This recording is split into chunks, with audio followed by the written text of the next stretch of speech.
So a language is the identity of a person.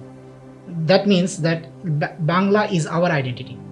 Any person from any part of the world is talking about their language, talking into their language is their identity. Back in 1952, many young people and many people gave and sacrificed their lives and were killed because they protested to keep our mother tongue and to speak in our mother language, which is Bangla. And because of that, to respect and honor this sacrifice, in 1999, UNESCO declared this as International Mother Language Day.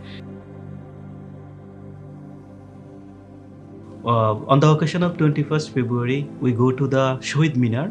So in the morning, we carry the flowers for to show the respect of the martyrs who sacrificed their life in 1952. To show the respect, when we are walking to the Shohid Minar, we don't wear any shoe, any sandals or anything. We just walk in barefoot.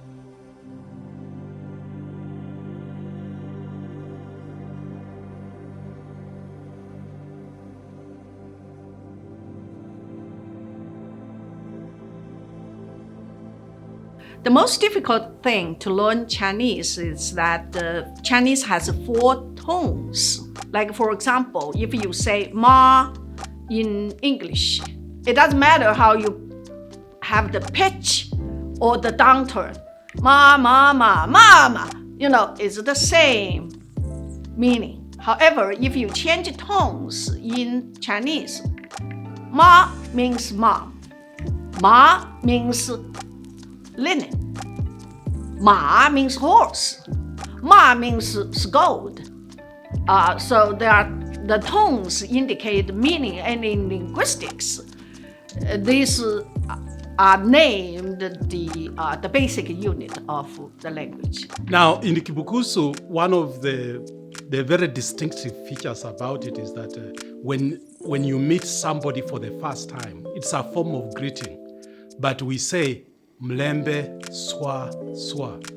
Mlembe swa swa simply means plenty of peace between me and you. And in Kiswahili, Kiswahili is different because you don't talk about Mlembe. Mlembe basically means peace.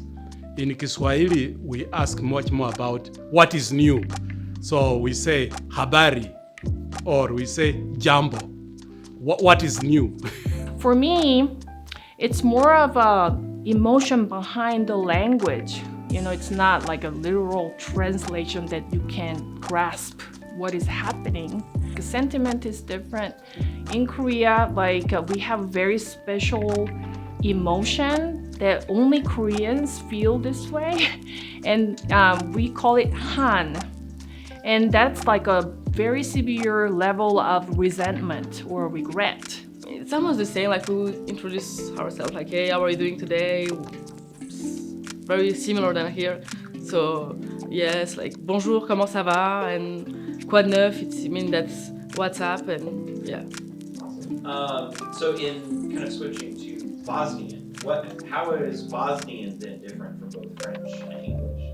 Actually, I feel that it's very universal, like, maybe because it's a European country and we use maybe the same thing to speak to people, but I will say zdravo kak ste, so the meaning is like hello, how are you doing? And usually that's how we start to speak with someone. We both speak English because that's the official language of Nigeria, but we both have an individual, like, should I say, ancestral language, if I can put it that way. So I'm able to Yoruba. So apart from that, in addition to what you said, we have the Pidgin English, which we speak. Yeah. That is another language that binds us together, that brings us together. Pidgin is basically like our own version of English language. So it's like English language that only Nigerians understand, basically. Yes. We are guessing something, we'll say like Chikatlo Banam Isano. In the sense, I just shoot arrow in the dark and it accidentally got hit.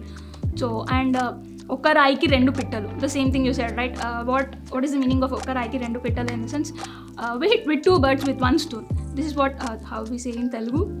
But like generally we don't like much use those idioms kind of in our native language when we generally speak. But you in United States, I have seen, because when I came to the university, like when I talking with my friends over here, they're speaking with the idioms and I don't know the meaning of it. So you are like substituting the word instead of the idiom. So but generally in our native languages, we rarely use it actually. So there are terms that you cannot really translate, you know. So there are idioms that I will say in Korean.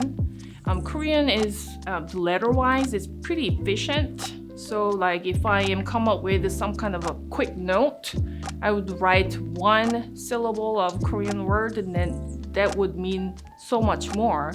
In English, you have to take a lot of, space. 谢谢大家 watching. Merci beaucoup de m'avoir écouté. À bientôt. Asante, kwaheri. 정말 감사합니다. সবাইকে আন্তর্জাতিক মাতৃভাষা দিবসের শুভেচ্ছা। ご視聴ありがとうございました。下のコメント欄にあなたの母国語についてお話を聞かせてください。